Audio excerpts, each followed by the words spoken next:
चलो फ्रेंड्स, बढ़े आगे। उम्मीद रखता हूँ कि आपने यहाँ तक अच्छे से पढ़ लिया होगा और ग्रैस्प कर लिया होगा। हम अब कुछ प्रैक्टिकल्स ट्राई करते हैं इस सेशन में, session number 6 of income from other sources. कितना हम पढ़ चुके, कुछ सेकंड्स लेके मैं आपको पहले वो याद करवा दूँ। हमने इनकम फ्रॉम अदर सोर्सेज, जो कि 5वां हेड है इनकम टैक्स एक्ट का, वो शुरू किया था। सबसे पहले हमने सेक्शन 56 चार्जिंग सेक्शन शुरू किया, जो क्या बोलता था, सबसेक्शन 1 सबसेक्शन 2 में बटा हुआ था। सबसेक्शन 1 ने क्या कहा हमें कि हर वो इनकम जो किसी और हेड में टैक्सेबल नहीं होती, वो इस हेड में टैक्सेबल होती है। सबसेक्शन 2 ने हमें क्या कहा, 11 इनकम्स मैं लिस्ट करता हूँ, वो तो इसी हेड में टैक्सेबल होनी चाहिए भाई, चाहे आपको जो भी लगता हो। हम फिर वो बारी बारी से 11 इनकम्स को पढ़ना शुरू कर रहे थे। कौन सी 11 इनकम्स कंपल्सरीली इसी हेड में आएंगी। उन 11 में से 2 बहुत इंपॉर्टेंट, बहुत टेक्निकल इनकम्स थी, जो मैंने आपको पहले ही बता दिया। कौन सी, डिविडेंड इनकम और गिफ्ट। तो हमने इस नोट पे डिविडेंड इनकम को पढ़ना शुरू किया। पहली इनकम जो हमेशा IFOS पे टैक्सेबल होगी, वो डिविडेंड। डिविडेंड के कॉन्सेप्ट को हमने 2 हिस्सों में पढ़ा। सबसे पहले what do you mean by dividend, दूसरा हिस्सा taxability of dividend. Dividend define किया गया था 222 में। 222 ने बोला dividend includes normal dividend as well as deemed dividend. Deemed dividends define थे 222 ABCDE में। यहाँ हमने कॉन्सेप्ट को कंक्लूड किया था। फिर हम आगे गए कहाँ, टैक्सेबिलिटी ऑफ डिविडेंड। तो टैक्सेबिलिटी ऑफ डिविडेंड हमने लास्ट सेशन में अभी किया, तो मुझे लग रहा है वो आपको ध्यान होगा, उसके अंदर नहीं जा रहा। मैं अब सीधा डिविडेंड टैक्सेबिलिटी के सम्स, कुछ प्रैक्टिकल सिचुएशंस ट्राई करवाना चाहता हूँ। फॉर द फर्स्ट टाइम हम बुक उठा लेंगे, कुछ 2-3 छोटे छोटे प्रैक्टिकल्स ट्राई करते हैं। केलसी ले लो, बुक ले लो, पेज नंबर बता देता हूँ, और उसके बाद हम क्या करते हैं, कितने कॉन्सेप्ट्स में करवा चुका हूँ वो बुक में बता भी देता हूँ मैं आपको, सो दैट आप एक बार रफली रीडिंग ले लो। सब कुछ डन है, जो जो चीज काटनी है, इफेक्टिव नहीं है, वो भी मैं आपको बता दूँ। पेज नंबर 364 पेज नंबर पे आ जाइए प्लीज। चलो, find out tax liability for assessment year 2021 in the following cases.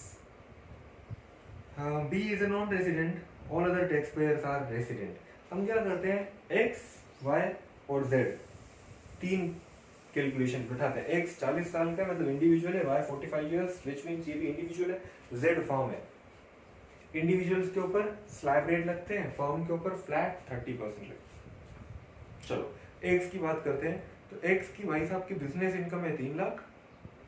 Dividend not being deemed dividend under section 222E from different domestic companies, dividend tax is paid by these companies.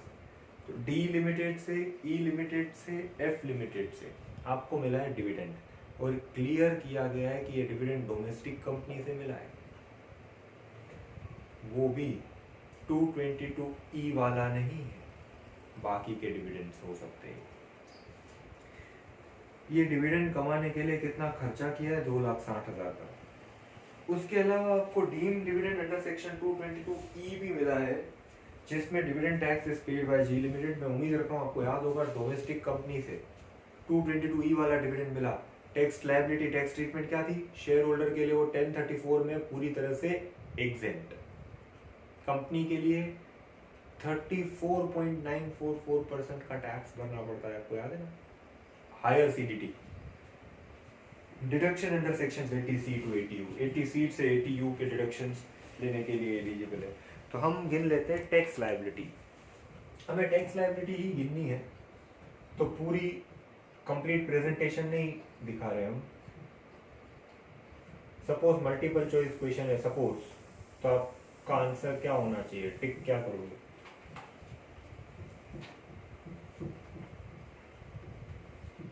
Dividend income को settle कर लेते हैं। Dividend income कैसे जाएगी, आपको याद है, non domestic company से डिविडेंड मिला हमेशा टैक्सेबल, डोमेस्टिक कंपनी से डिविडेंड मिला तो 222 ABCD वाला मिला या 222E वाला मिला। 222 ABCD वाला मिला तो 10 लाख तक एग्जेम्प्ट, उसके ऊपर टैक्सेबल हो जाएगा अगर 115 BBD अट्रैक्ट हो जाता है। याद आ रहा है क्या? 222E वाला तो हमेशा आपके लिए एग्जेम्प्टेड है। कुछ कुछ ऐसा था। अब हम चेक करते हैं। 115 BBD आपके ऊपर कब अट्रैक्ट करेगा? जब आप रेसिडेंट हो, जो कि हो यहाँ पे, और आपको 10 लाख से ऊपर का डिविडेंड मिला है। 222 प्लस 222 ABCD ये मिला के 10 लाख से ऊपर के डिविडेंड्स हैं, जो कि हैं यहाँ। तो कितने डिविडेंड्स थे हमारे पास? 49 लाख के डिविडेंड्स थे, 49 लाख। तो यहाँ 115 BBD अट्रैक्ट हो जा रहा है। तो चलिए मैं आपको टैक्स लायबिलिटी गिनना दिखा देता हूँ, कैसे गिनती की जाएगी। मिस्टर एक्स बायफरकेट कर देते हैं।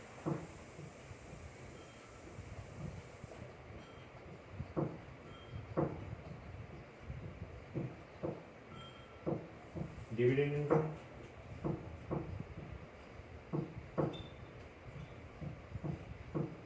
डिविडेंड इनकम,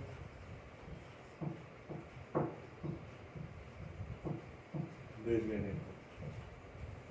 डिविडेंड इनकम कौन सा? 222 ABCD। Dividend income 222E business income. कुल मिला के कितने डिविडेंड्स हैं? कंपनी डी, कंपनी ई, कंपनी एफ। 49 लाख के ना, चेक कीजिएगा एक बार DEF के साथ। ठीक है भाई, आप रेसिडेंट हैं, 10 लाख से ऊपर का डिविडेंड है, सेक्शन 115 BBD अट्रैक्ट होता है, और वो बोलता है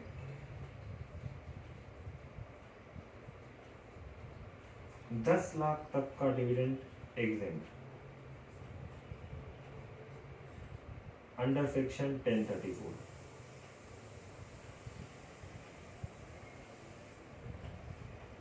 बाकी 39 लाख क्या कमाने के लिए जो खर्चे इनकर किए उसका डिडक्शन मिलेगा? नहीं मिलेगा। टैक्सेबल पोर्शन कितना हो जाएगा? 39 लाख। थोड़ी जगह की कमी हो गई, आप लोग के लिए विधि है ना, नीचे टैक्स लायबिलिटी 115 BBDA 39 लाख का 10%। सरचार्ज जाएगा या नहीं वो हम चेक करते हैं। कब जाता है सरचार्ज इंडिविजुअल के लिए? अगर इनकम 50 लाख से ऊपर की हो, टोटल इनकम 1 करोड़ के अंदर हो, तो सरचार्ज जाता है 10%। 1 करोड़ से ऊपर की इनकम हो, सरचार्ज जाता है 15%। याद है ना? तो हम चेक करते हैं। तो अभी के लिए ये हो गया इतना। फिर आपको 222E का डिविडेंड मिला है। 222E कितना मिला है देखो ना यार, 7 लाख। तो ये तो पूरा एग्जेम्प्ट हो जाता है। फिर आपकी business income, business income 3 lakh.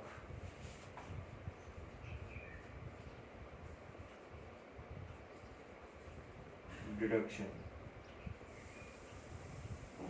80C to 80U, 4,10,000 के डिडक्शन है। इनकम से ज्यादा डिडक्शन हो नहीं सकते 80C to 80U। हमने चैप्टर नहीं किया, बट ये थोड़े कंसेप्ट आपको पता है, समझ में आए तो सब।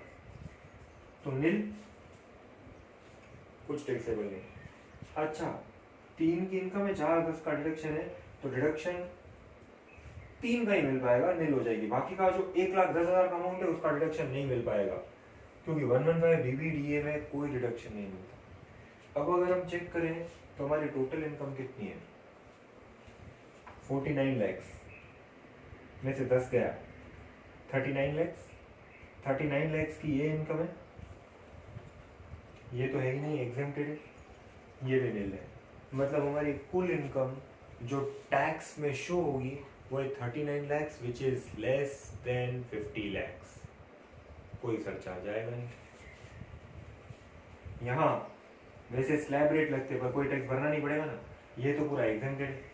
ये 115 BBDA वाला है, तो tax liability under section 115 BBDA बैठेगा 39 लाख का 10%, 390। सरचार्ज आएगा नहीं। हेल्थ एंड एजुकेशन से 4% आएगा, वो आप गिनिएगा, टोटल लगा दीजिएगा 3,90,000 प्लस 4 405600। मिस्टर एक्स की टैक्स लायबिलिटी, कंपनी इसकी टैक्स लायबिलिटी। कोई आपसे पूछे तो कंपनी कितना भरेंगी, मुश्किल है बट चलो पूछ लिया तो आप क्या बोलोगे, ये जो DEF है ये कॉर्पोरेट डिविडेंड टैक्स रेट भरेंगी।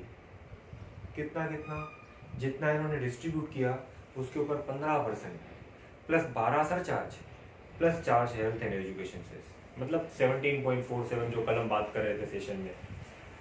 और 222E वाला डिविडेंड जिस कंपनी ने दिया वो कितना टैक्स भरेगी, 34.944%, 30 प्लस 12% प्लस 4%। याद आ रहा है ना, ये कंपनी टैक्स भर देंगी। This how this will be work out.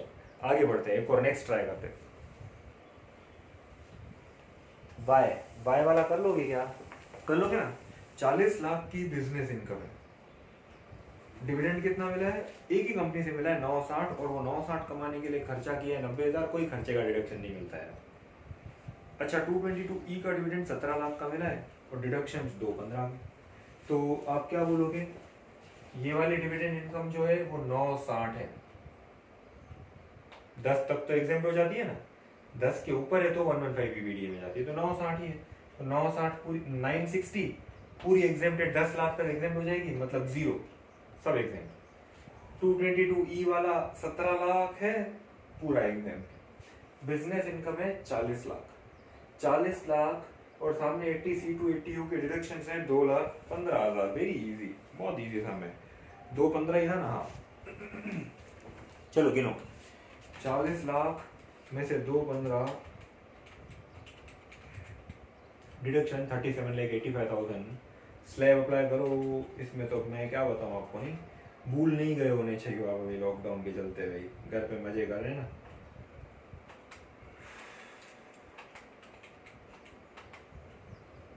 $9,48,000, वैसे 50 लाख से कम है तो सरचार्ज तो आएगा नहीं, तो इसकी टैक्स लायबिलिटी बननी चाहिए 985,920, 985,920 स्लैब रेट अप्लाई करके। जेड एक और कर लेते हैं, फर्म है उसकी बिजनेस इनकम है, फर्म की जो भी इनकम होती है नॉर्मल इनकम, मतलब स्पेशल रेट्स पे जो टैक्स होने वाली है वो तो स्पेशल रेट्स पे ही जाएगी। जैसे 115 BBDA स्पेशल रेट दिया हुआ है, लॉन्ग टर्म कैपिटल गेन आपको याद होगा स्पेशल रेट 20% दिया हुआ है, तो वो तो उस पर जाएंगी।